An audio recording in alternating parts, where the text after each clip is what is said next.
Hey you, do you want to hit diamond?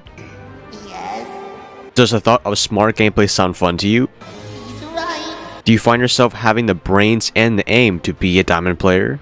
That's me. Well, I'm about to show you my strats to hit diamond and a lot easier than you think. I've taught myself the entirety of during platinum to diamond in 2 years and giving it all to you guys for free. When I switched over to PC and about Burnt Horizon or Phantom Sight when Knock and Mozzie came out, I switched over and I was a Plat 3, but I had the goal to hit and reach diamond. I felt it in me that I could compete with pros and high level ELO players. Well, sometimes. And study the game at a high level. I watch a lot of Pro League as well, so I put them in, mixed into my strats, and I realized how they all combine to being, high level. It was very important for me to not care about my rank or my stats because at the end of the day, those don't perform in game for you.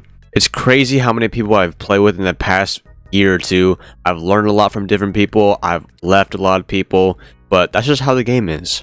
Especially when you're trying to climb to the top, you gotta make sure you're always surrounding yourself with the best people you can. And I think that's one of the most important things to hit diamond is that you gotta learn from people who are better than you, because they might know something that works that you don't. So what exactly got me out of platinum to diamond? Where it all started for me, and it can start for you today. Like seriously, if you put these practices in the back of your head, it becomes more of a mental game than an actual battle in game. So what we're going to be talking about, which is really important, is the people you play with, the grind to getting to a high level, and overall your mindset as a player.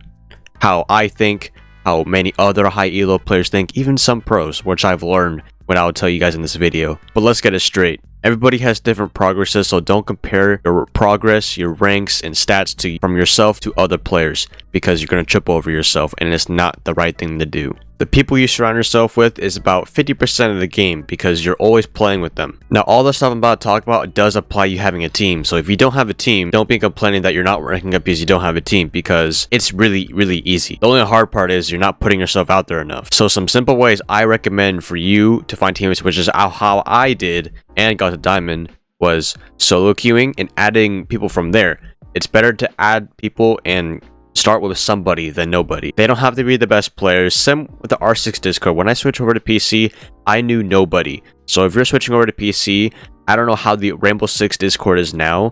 I know there's a lot of toxic people, all that kind of stuff, but the thing is, you're going to meet people and you're going to leave a lot of people. Not a lot of people in that Discord are there to stay. They're more just there for people to play with, not people that you're going to be playing with the rest of your game. A lot of people get it mixed up with thinking they got to meet their set 5 stack, their destiny teammates that are going to play forever. No, that's not happening because it's extremely unrealistic. So once you find a group of players to play with, let's get right back into it. The people that you play with are like your crewmates, your shipmates. Let's say you're on a ship and you have people with you. Are the cannons shooting? Are the hatches reinforced? And overall mentality, that all just ties into the chemistry of your team being able to work fluently together. I have a lot of people coming to me saying, oh, I can't rank up, I'm just unlucky, is rigged. I'm like, well, why aren't you ranking up? Well, are you playing with a team? No, I solo queue because I don't have anyone to play with, and I laugh at them. I laugh at them because they think they can't rank up because they solo queue, which is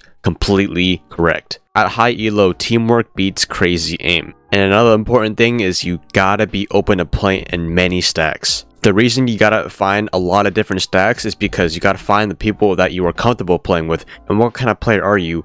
Are you that typical rank player that likes to just walk in sight, frag everyone out, not do a lot of smart stuff? Or maybe you might be on the smarter side. Maybe you're playing with a few competitive players that like to slow things down, drone, become more of a utility-ish player. I'm not saying there's a big difference between the two, but I can tell you right now, there's a lot of people that are in high ranks because of their gun skill, not because of their brains. But you can't become any player that you want if you mix those two together of smart utility gameplay and high frag gameplay. So if you don't work in one stack, you can always move on to the next because there's hundreds, if not thousands, of different groups of players in Diamond and High Platinum Elo. And who knows, maybe one day you'll be playing with some pros. But what makes a great team in Diamond Elo is it's important to have communication, utility usage, refrags, and a good overall mentality. Maybe you guys are losing in the scoreboard, but you guys are just keeping your head up and looking up to the next round. Communication is extremely important if it's not obvious already, because maybe you guys are on the same page of, okay, we got to clear this shield out, or maybe we got to clear this roamer out, but you guys aren't communicating what angles they're holding and all that kind of stuff. So it's really important that you guys are always on the same page. And I don't hear this talked about much, but it's refrags. Refrags are basically following up on people's deaths, and it can happen a lot. Some people don't even realize it because it just happens. Like, for example, if someone was spawn peeking, it's immediately a 4v5, and you guys just yell at each other, hey, stop spawn peeking, and there's almost literally no way to refrag that death to make it a 4v4 unless you make a really aggressive play early on the round, which is not really healthy for the team. A good example of a great refrag is maybe sometimes people, you have to entry. Let's say the entry has to go in and you don't have a lot of information on where an enemy is, so that guy goes in first. Maybe he gets the first gunfight, but he loses the gunfight, but wherever that entry died, you can swing on the person that killed him and then make it a even 4v4. That's why it's kind of, it's like that change of a 2-on-1 scenario. So just always keep that in the back of your head of, how can I follow up on my teammates' deaths? Maybe let's say they are trying to clear a shield and they get swung on, then you can swing on the guy on the shield. Now, in order to find good players, let's talk about the grind and the hours that you have to put in. But don't get scared by those big letters and words. But it's obvious, if you want to compete at a high level, you gotta put in a lot of hours and learning the game more than the average player. This is where your skills are put to the test. And I got this idea from a really good player and ex-professional player. You guys might know him, but his name is Modiga. A really important thing about hitting diamond is you're individually a great player. You're consistent, and you're able to be a clutch player sometimes. By a clutch player, it's not always, winning the 1v5, but it's getting that refrag that is needed, or maybe clearing that shield throughout the round. It's really making an impact on your team. That way they are set up to win the round. So what should you be working on during the grind? Whether that's understanding game sense and smart decision making, that is going to come through a lot of failure and mistakes throughout the game. You're going to die a lot, you're going to lose a lot of ranked matches, but that's okay. That's just how ranked is to getting better at the game. The longer you play this game, the more strats you will learn and the angles you will learn as well. That way, when you're trying to push something, you won't get caught off guard by an angle you never knew about, or maybe it's a different strat to take and to counter strat the default ones. What I mean by that is, maybe it's when there's bandit batteries on a wall, you would go below him. Obviously, everybody knows that, but that's a simple thing, is learning vertical play and how can you attack a default strategy differently. Maybe everybody camps in a certain corner on a certain bomb site, and then how can you attack it? Can you grenade him? Can you go below him? How can you push him out of there? There's a lot of different things that make Siege so unique. That's why it's really important to be a consistent player. Now, I'll talk about consistency in another video, but to sum it up right now, it's not always about making the right decision, but it's more about avoiding the wrong outcomes. For example, if you open up a doorway, you expect some people to peek it, or how can you expect other players to react when you do something in the game? In my opinion, a consistent player knows how to put himself in the advantage of the situation. But we'll save that for another video. And let's move on to your aim, your sensitivity, and overall settings. The more you play this game, you can try out different aspect ratios, maybe different high-low sense, whatever you want to do. But it's always important that you stick with what you're comfortable with. If overall you feel like you're not that much of an aimer, you can try AimLab or Kovacs. Look at different courses you can do before you warm up.